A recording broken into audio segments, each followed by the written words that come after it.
And we are back with the GSMC Wrestling Laureate Podcast brought to you by the GSMC Sports Network. I'm your host, Eric Rodriguez, here every Monday through Friday, 8 p.m. Pacific Time, 11 p.m. Eastern Time. We're going to talk about everything in terms of professional wrestling, all the action inside and out. We also talk about promotions from the NWA, the GCW, Stardom, New Japan Professional Wrestling, also AEW, TNA, Ring of Honor, and of course, WWE.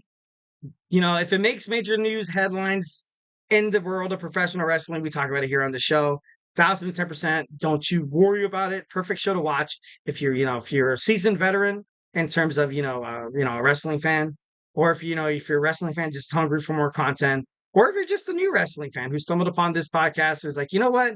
I want to get professional wrestling to try. My family, the whole world is talking about it. It's a great way to start. Great place to start for every sports fan.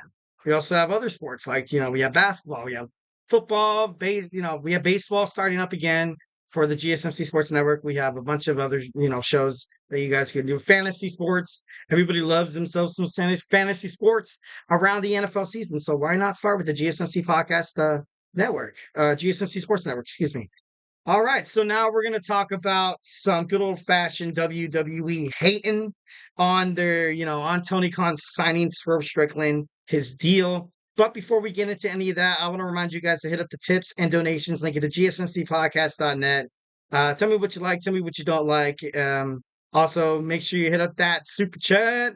Hit up that super chat box, guys. I definitely want to hear from each and every one of you guys. If you have a burning question or a hot take in terms of professional wrestling, here at the GSMC Sports Network, we are absolutely all ears, 1,010%.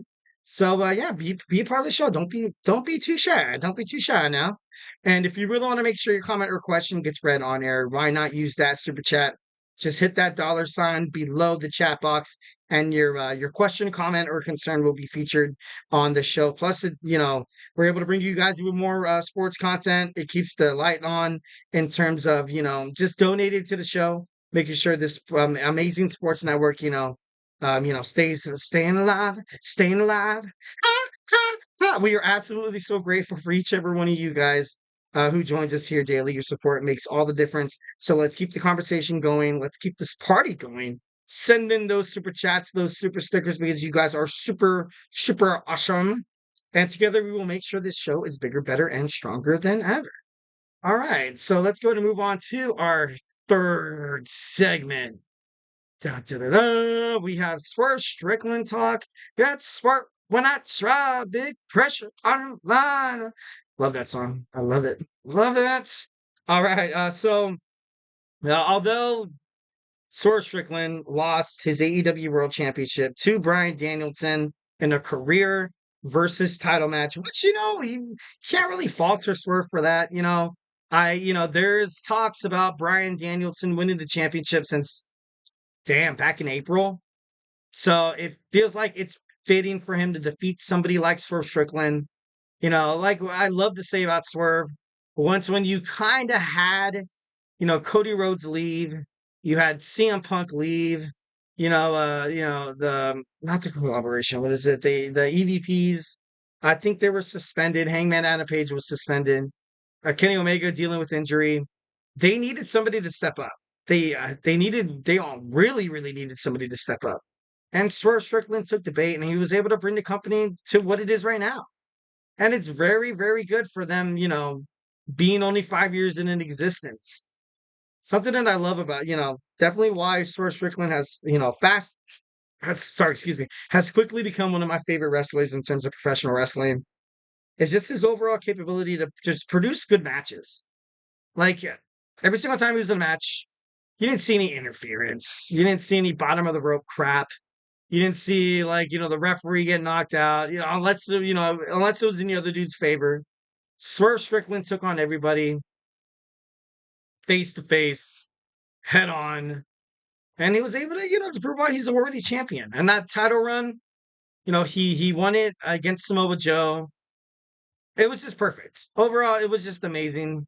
It's kind of sad to kind of see it come to an end. I thought overall, I feel like Bryan Danielson still would have, even if he lost, he still would have won. He's not going to be a full timer anymore. Even with this title, I don't think he's going to. Well, no, I don't want to say that. in his future. I don't think he's going anywhere, guys. You know, Tony Khan is so supportive of his superstars. If Bryan Danielson needs to work part-time, Tony Khan's going to let it happen. He's going to let it happen. And you have Bryan Danielson at the end of the year getting neck surgery. So that's also lingering around. So who's going to be the next one to dethrone him? I do not know. But overall, you know, I'm just, you know, I'm happy Swerve Strickland signed that contract on the 0 hour pre-show at AEW All In.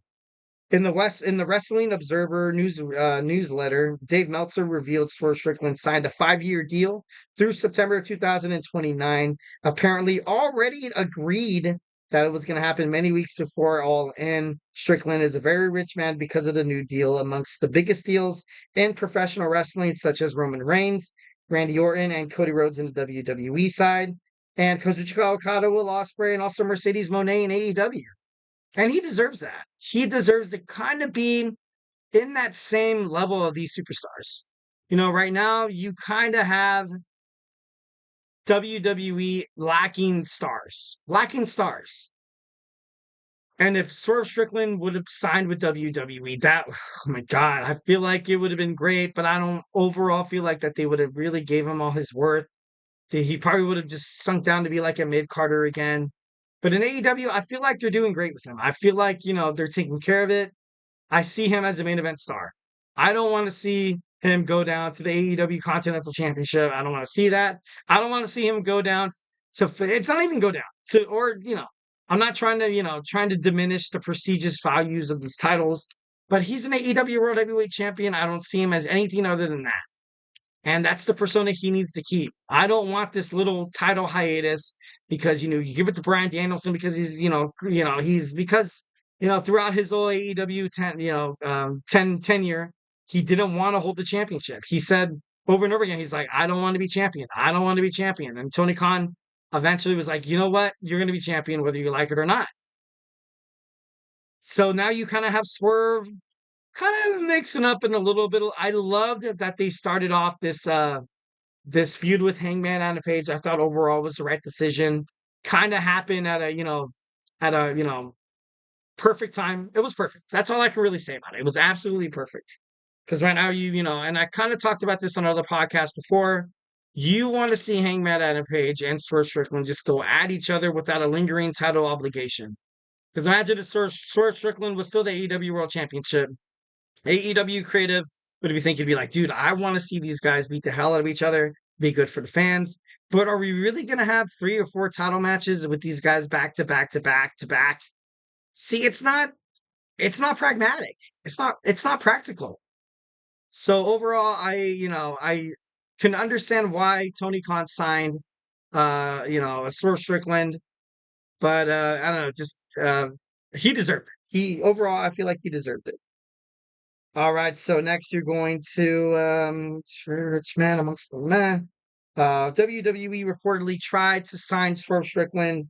Not really much of a shock there, like I said, what they would have done with Swerve Strickland, I'm not too sure. I don't think it would have been, that high end. I don't think it would have been that great.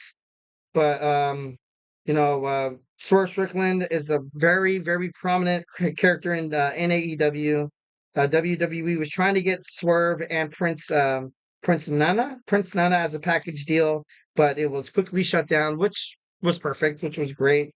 Also, they made a play at Swerve in 2022 when he originally signed with AEW. That's that's pretty interesting. I feel like they saw the potential. WWE saw the potential. They're like, but are we willing to stick our neck out for a superstar that we were not too sure back in 2022? Vince McMahon was there. We're like, we're not too sure if this guy's going to be larger than life. And is Vince gonna like him? And kind of like what you've seen with now I'm not trying to make it into that, but like usually when you see African American wrestlers in WWE, usually they're not really huge championship kind of goers. Like I feel like they dropped the ball with Bobby Lashley. Booker T had to work his arse off to be that person, but it just took that damn long. But after that, you haven't really seen anybody else. There was, of course, Kofi Mania and Big E, but I don't know. You just didn't, you don't really see like that that stronghold, holding the title. Bobby Lashley, if he resigns with WWE, he is 1,010% viewed as a main event card. He is main event guy. He's in he's like Bobby Lashley. He's like Brock Lesnar. He's like Roman Reigns. He's like Randy Orton. He's like Triple H. But WWE, they let him walk. They kind of did him dirty in his contract, his creative booking and stuff like that, which is a damn shame. But hopefully WWE weren't hurt too bad because of that. But I don't know. It should be pretty interesting what to move on from forward from here. But overall, WWE's reaction said reports that Swerve's new contract is overall bad for professional wrestling. WWE believes that Tony Khan is overspending for his superstars, and that just makes you think. Has WWE been lowballing their superstars? Like I said before, AEW is only 5 years old. WWE still feels like they can hit PLEs, showing only 5 matches, sometimes 4, and it's awful. It's a kind of a crap sandwich to swallow. But WWE got used to being this only wrestling promotion, so then they kind of had their heads up their butts a little bit, being like, "Well, where else are they gonna go?" Yeah, we can offer you this contract, but also you're going to be featured live on WWE screens on our Twitter, TikTok, Instagram. You're paying for exposure too, or you're getting exposure too. So let me go ahead and lowball your contracts. Is this how they're treating this contract negotiations approach in terms of Kevin Owens? That's why they haven't came to a deal. Are they kind of approaching this with this whole Becky Lynch thing? That's the reason why she was like, you know what? I'm gone. I'm gonna weigh my options here. I'm not gonna linger on WWE because you guys quote unquote said this is the biggest offer you're gonna get. You pay for overall exposure, which is it's kind of right. It's semi right, but you got to take care of the superstars. You got to take care of your superstars. All right, guys. So our next segment, we're going to talk about Hulk Hogan is coming back to the WWE. Recently signed a 5-year contract. Good or bad? Do you love it? Do you hate it? Make sure you send me a chat of how you feel. How Hulk Hogan's going to affect WWE. So yeah, we're going to jump on into that as soon as we get done with this commercial break. So hey, do not go anywhere.